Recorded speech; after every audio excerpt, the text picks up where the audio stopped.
Hello everyone, welcome to all of you in ATM biology classes. कैसे हैं आप लोग? हम आशा करते हैं कि आप काफ़ी अच्छे से होंगे और पढ़ाई काफ़ी अच्छे से कर रहे होंगे। क्योंकि हम सभी जानते हैं कि बिहार बोर्ड का एग्ज़ाम आने वाला है, तो इसीलिए हमें तैयारी करना बहुत ही ज़्यादा जरूरी हो जाता है।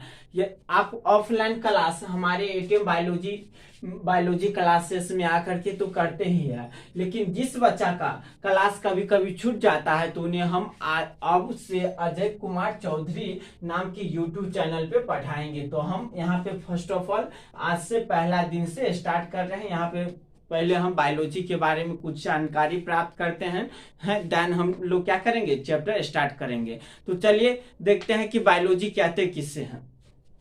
बायोलॉजी जिसे हम हिंदी में जीव विज्ञान कहते हैं, वो एक विज्ञान के एक भाग है जिसके अंतर्गत हम लोग सजीवों जैसे पेड़ पौधों तथा जीव जंतुओं का अध्ययन करते हैं। तो बायोलॉजी क्या है, जीव विज्ञान क्या है, तो विज्ञान की एक शाखा है जिसके अंतर्गत सजीव जैसे सजीव के अंतर्गत पेड़ पौधा तथा जीव जंतुओं का हम अध्ययन करते हैं। तो उससे हम क्या कहेंगे, बायोलॉजी कहेंगे। अर्थात बायोलॉजी जब भी हम पढ़ेंगे तो उसमें सजीवों का वर्णन होगा, निर्जीव जीवों के बारे में हम अध्ययन नहीं करते हैं। हमेशा हम बायोलॉजी में सिर्फ और सिर्फ सजीव जीवों का ही अध्ययन करेंगे। देन हम पढ़ते हैं कि जीव विज्ञान के जो पिता है उससे अरस्तु साहब को कहा जाता है। अर्थात अरस्तु साहब जीव विज्ञान के पिता है, फादर ऑफ बायोलॉजी अरस्तु साहब को कहा जाता है। जीव विज्ञान शब्द जो है वो सबसे पहले दो वैज्ञानिकों द्वारा दिया गया, जो एक लेमार्क तथा दूसरा ट्रेविरेनस था। तो ये याद रखना है कि जीव विज्ञान शब्द जो है वो लेमार्क तथा ट्रेविरेनस नामक दो वैज्ञानिकों के द्वारा दिया गया था सबसे पहले।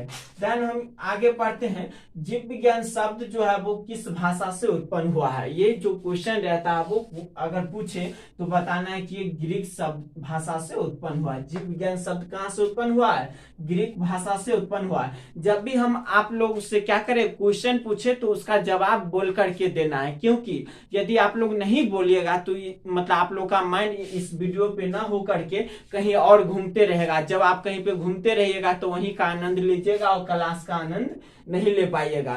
तो यदि आप चाहते हैं कि हम क्लास का आनंद ले तो सर जो भी वर्ड बोल रहे हैं, जहां पर ये हाईलाइट कर रहे हैं वहां पे ध्यान देना है। और साथ ही साथ यदि हम कोनो क्वेश्चन जैसे पूछे कि जीव विज्ञान शब्द किस भाषा से उत्पन्न हुआ है तो उसका जवाब आपको देना है।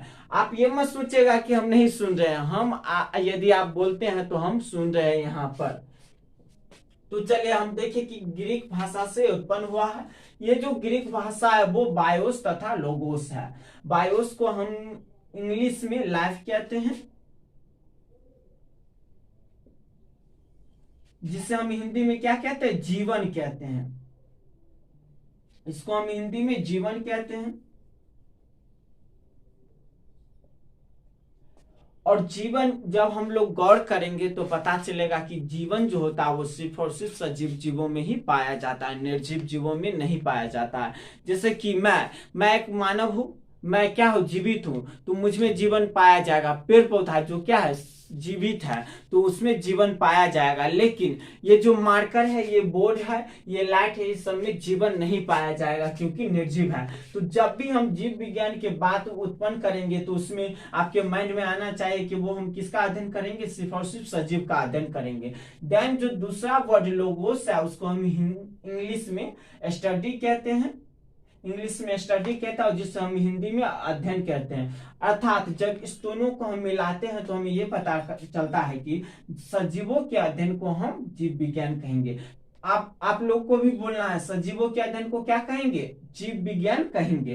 तो हम यहाँ पे देखें कि जीव विज्ञान ग्रीक भाषा से उत्पन्न हुआ था, जो एक बायोस तथा दूसरा लोगोस था। बायोस को हम लाइफ कह रहे थे, लाइफ को हम हिंदी में जीवन, और जीवन सजीव में पाया जा रहा था, वहीं लोगोस को स्टडी कहे, और स्टडी को हम क्या कहते हैं, मतलब हिंदी में अध्ययन कहते हैं। अर्थात जब हम सजीवों का अध्ययन करते हैं तो उसे हम जीव विज्ञान कहते हैं। उसके बाद हम ये देखते हैं कि जब हम जीव विज्ञान पढ़ने के लिए आते हैं ना, तो ये कोई छोटा सा भाग नहीं है, ये कोई बच्चे का खिलौना नहीं है, ये इतना बड़ा भाग है कि इसको विज्ञान के सबसे बड़ा भाग कहा जाता है। इस जीव विज्ञान जो है वो विज्ञान के सबसे बड़ा भाग है। अर्थात ये केमिस्ट्री, फिजिक्स और मैथ ही सबसे बड़ा भाग है विज्ञान।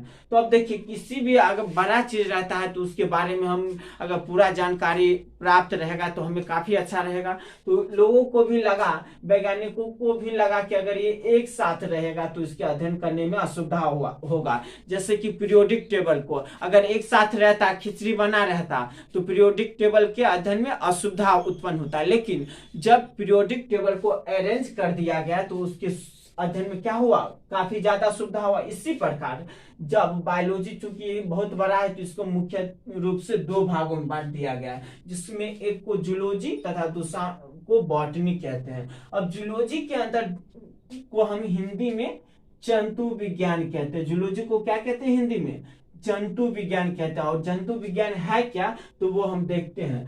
जीव विज्ञान के इस शाखा के अंतर्गत जीव जंतुओं का अध्ययन करते हैं। जीव विज्ञान की शाखा के अंतर्गत किसका अध्ययन करेंगे, जीव जंतुओं का अध्ययन करेंगे। जीव जंतु कहने का मतलब गॉट, बैफेलो, मैन, ये सब का अध्ययन करेंगे। प्लांट्स नहीं हो जाएगा, इस प्लांट्स इसमें होगा। सिर्फ और सिर्फ मतलब सिर्फ जीव जंतु जैसे कि गॉट, बैफेलो इत्यादि को मतलब क्या करेंगे, इसमें हम अध्ययन करेंगे। अब फादर ऑफ जूलॉजी जो होता है उसे हम अरस्तु साहब को ही कहते हैं।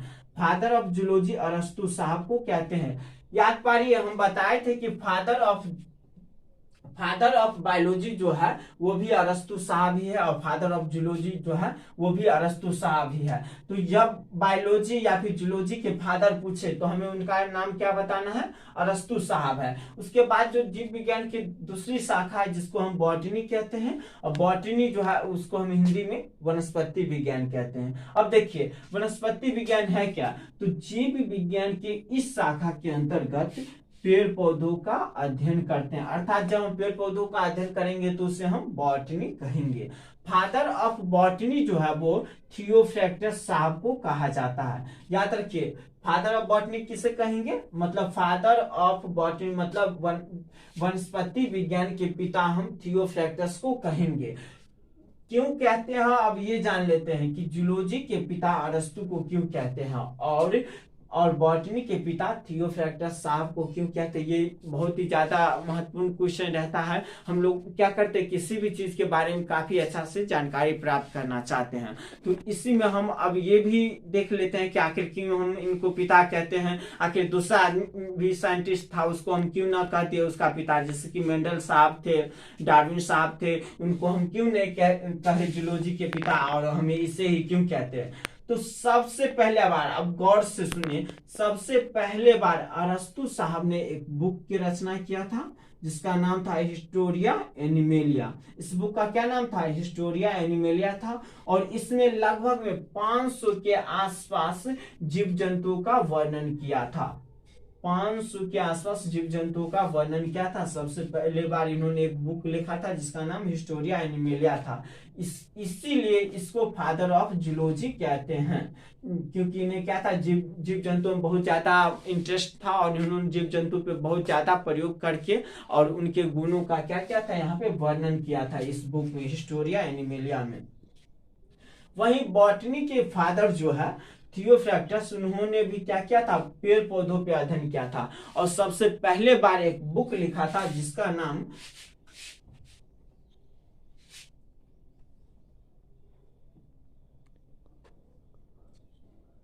हिस्टोरिया प्लांटेरम था।